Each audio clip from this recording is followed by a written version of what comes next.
नमस्कार दोस्तों, स्वागत है आप सभी का हमारे YouTube चैनल ज्योतिष फलादेश विज्ञान पर। आज मैं आप सभी ज्योतिष प्रेमियों के समक्ष, आप सभी वेद प्रेमियों के समक्ष एक ज्योतिष की सामान्य परिचर्चा को लेकर के उपस्थित हुआ हूं। इस संसार में कौन ऐसा व्यक्ति नहीं है जो अपने जीवन काल में सर्वश्रेष्ठ राजयोगों का लाभ प्राप्त करना चाहता है, और इस संसार में कौन ऐसा व्यक्ति नहीं है जो अपने जीवन काल में सर्वश्रेष्ठ आय का संचय करना चाहता है, जो अपने जीवन काल में सर्वश्रेष्ठ धन का संग्रह करना चाहता है। इस संसार में कौन ऐसा व्यक्ति नहीं है जो अनावश्यक कार्यों में व्यय को न करके आवश्यक कार्यों में धन का व्यय करना चाहता है। इस संसार में कौन ऐसा व्यक्ति नहीं है जो अपने जीवन काल में भूमि, भवन, वाहन से संबंधित सारे सुखों का लाभ प्राप्त करना चाहता है, सारे सुखों को भोगना चाहता है। क्या आपकी जन्म कुंडली में ऐसे राजयोग बने हुए हैं जिनके माध्यम से जातक अपने जीवन काल में भूमि, भवन, वाहन से संबंधित सारे सुखों को भोगता है? आज इस विषय को बड़े आसानी से, बड़े सामान्य तरीके से मैं आप सभी ज्योतिष प्रेमियों को, आप सभी वेद प्रेमियों को समझाने का प्रयास करने वाला हूं। यदि आप हमारे चैनल पर नए हैं तो हमारे यूट्यूब चैनल ज्योतिष फलादेश विज्ञान को सब्सक्राइब करना मत भूलिएगा। ये तो आप सभी जानते हैं, आप ही केवल अपने सुखों के और अपने दुखों के दोनों के मूल हैं। आपके माध्यम से ही आप अपने जीवन काल में सुखों को भोगते हैं और आप अपने माध्यम से ही इस जीवन काल में दुखों को भोगते हैं। यदि आप ज्योतिष पर विश्वास करते हैं तो निश्चित रूप से आप पूर्व जन्म इस पर भी विश्वास करते होंगे। हमारे ज्योतिष के बड़े बड़े शास्त्रकार कहते हैं, यदि हमारे पूर्व जन्म में हमारे कर्म सर्वश्रेष्ठ रहते हैं तो निश्चित रूप से इस जीवन काल में हमें सर्वश्रेष्ठ राजयोग प्राप्त होते हैं, हमें सर्वत्र सुखों की अनुभूति होती है। यदि हम किसी गहन जंगल में जाकर के भी निवास करें तो वहां जाने के पश्चात भी हमें सुखों की प्राप्ति बड़ी आसानी से हो जाती है। इसके पीछे कारण क्या है? इसके पीछे कारण है आपके पूर्व जन्म के कर्म। आप सभी जानते हैं, आप ही केवल अपने सुखों के मूल हैं और आप ही केवल अपने दुखों के हेतु हैं, अपने दुखों के मूल हैं। हमारे ज्योतिष के शास्त्रकार कहते हैं, सुखम न दुखम न कोपि दाता। आप इस जीवन काल में जितने भी सुखों को भोग रहे हैं या भोगने वाले हैं, या आप अपने जीवन काल में जितने भी दुखों को भोग रहे हैं या जितने भी दुखों को आप भोगने वाले हैं, सुख और दुख इन दोनों के मूल आप ही हैं। आपके अतिरिक्त आपको कोई सुख नहीं दे सकता है, आपके ही अतिरिक्त आपको कोई दुख नहीं दे सकता है। सुख और दुख इन दोनों के मूल केवल आप ही हैं।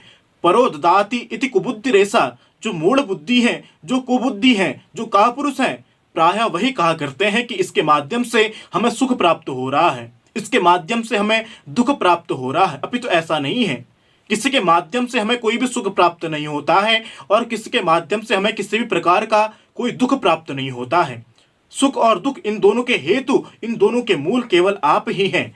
अहम करोमीति वृथाभिमानः। आप ही इस जीवन काल में सब कुछ कर रहे हैं। आपके माध्यम से इस जीवन काल में जितने भी लोग आपसे जुड़े हुए हैं वो सुखी अनुभूत कर रहे हैं। ये सोचना भी आपके लिए केवल वृथा अभिमान ही है। ये तो पूर्व जन्म से ही निर्धारित है कि इस जीवन काल में कौन कितना सुख का भोग करेगा और कौन कितना दुख का भोग करेगा। इस वीडियो के माध्यम से हम केवल राजयोगों की चर्चा करने वाले हैं कि आपकी जन्म कुंडली में कोई राजयोग बने हुए हैं जिनके माध्यम से आप अपने जीवन काल में सर्वश्रेष्ठ सुखों का भोग कर सकते हैं। काउ न को सुख दुख कर दाता, निज कृत कर्म भोग सब भ्राता। रामचरितमानस में भी तुलसीदास महाराज कहते हैं, इस संसार में सुख और दुख कोई किसी को प्रदान नहीं करता है। ये तो आपके पूर्व जन्म के कर्म है जिसके माध्यम से आपको सुख भी प्राप्त हो रहे हैं और आपको दुख भी प्राप्त हो रहे हैं। अब आते हैं आज के महत्वपूर्ण विषय पर। हमारे शास्त्रकार कहते हैं, अगर हमारे जन्म कुंडली के लग्नेश बली हो तो निश्चित रूप से हमारा जीवन का जो संघर्ष है वह बहुत कम हो जाता है। निश्चित रूप से कम परिश्रम करने के पश्चात भी हम सर्वश्रेष्ठ लाभ प्राप्त करने लगते हैं।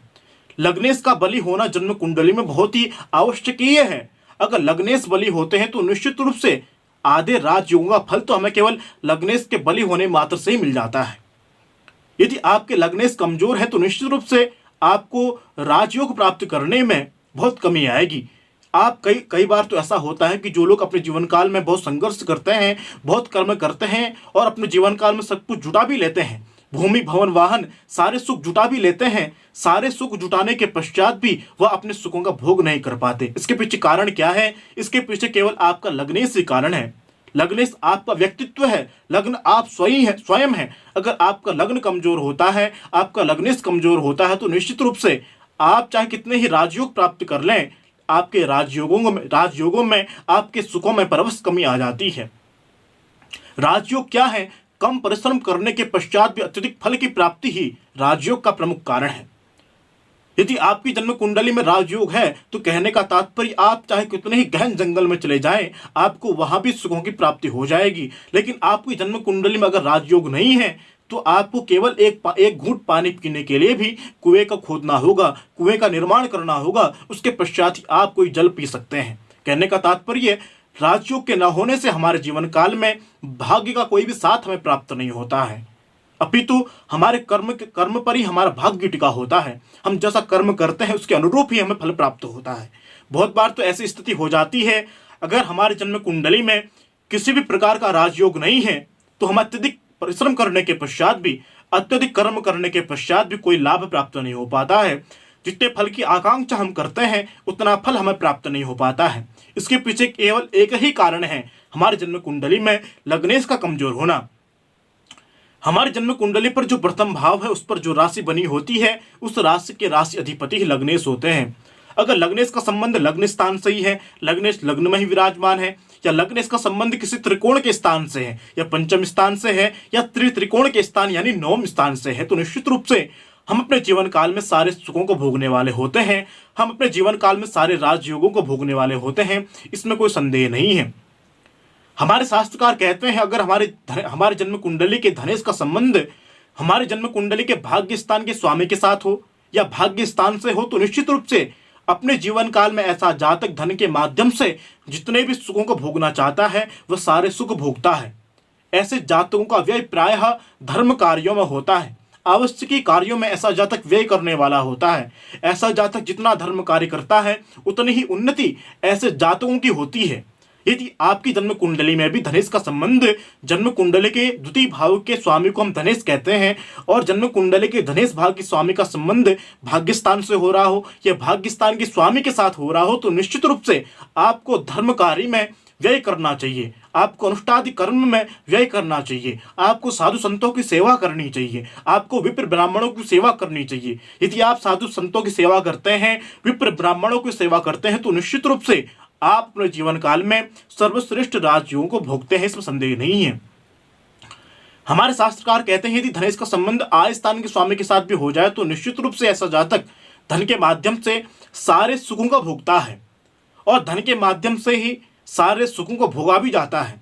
धनेश का संबंध यदि हमारे जन्म कुंडली के कर्म स्थान यानी दशम स्थान से हो जाए तो ऐसा जातक चाहे कितने ही गरीब परिवार में क्यों न जन्म लिया हो, वह अपने धन के माध्यम से ही अपने जीवन काल में सारे सुखों को भोगने वाला होता है। अपने पारिवारिक जनों को ऊपर की ओर उठाता है, अपने पारिवारिक जनों का अधिष्ठाता होता है, अपने पारिवारिक जनों का स्वामी होता है। कहने का तात्पर्य अगर जन्म कुंडली के धनेश का संबंध कर्म स्थान से हो जाए तो ऐसा जातक अपने जीवन काल में धन के माध्यम से जितने सुखों का भोग किया जाता है उतने सारे सुखों का भोग करता है, इसमें संदेह नहीं है। तो दोस्तों आज की वीडियो में हमने केवल राजयोग के बारे में चर्चा की है। यदि आपकी जन्म कुंडली में इनमें से केवल एक राजयोग भी है तो निश्चित रूप से आप जीवन काल में सारे सुखों को भोगने वाले होते हैं। आज के लिए बस इतना ही, पुनः उपस्थित होंगे नए वीडियो के साथ, तब तक के लिए धन्यवाद।